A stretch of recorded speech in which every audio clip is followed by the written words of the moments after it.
Hello everyone! Ayan, kumusta po sa inyong lahat? So, welcome back po sa ating page ng Mamshi and Trisans. At kung bago pa lang po kayo sa aming page, sa aming YouTube channel, huwag niyo po sanang kalimutan mag-like, mag-follow, at mag-subscribe na din para palagi po kayong updated sa aming mga bagong video na i-upload. So, ayan na nga guys. So, meron po tayo ditong pork chop.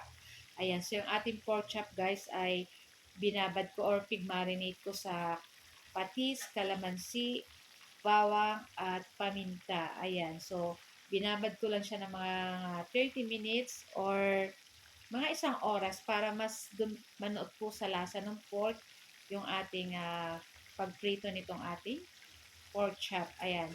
Tapos, meron din po akong breading mix.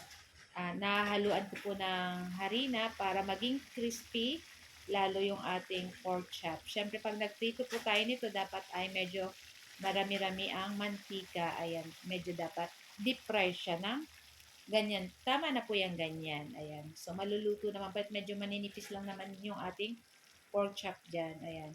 So, bagay na bagay po yan dito sa ating nilutong ginisang gulay na sayote with pork giniling. Ayan. So, perfect po talaga yung ganitong ulam.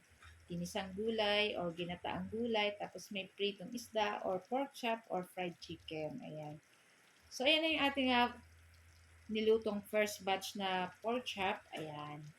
So, ito yung ating second batch. So, lulutuin lang po natin yan side to side hanggang mag golden brown.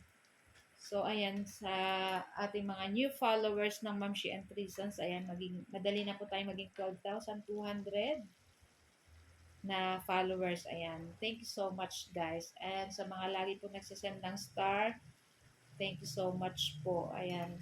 So, maulan na naman po ngayong araw na to kasi gawa ng tayo ay may bagyo. Kaya sa ating pong lahat, sa ating mga friends dyan and followers, ayan, lagi po tayo mag-iingat. Kung nasan man po tayo, ayan, ingat lang po palagi. So, ito yung ating second batch. Hanguin na rin po natin iyan at isunod na rin natin yung ating third batch.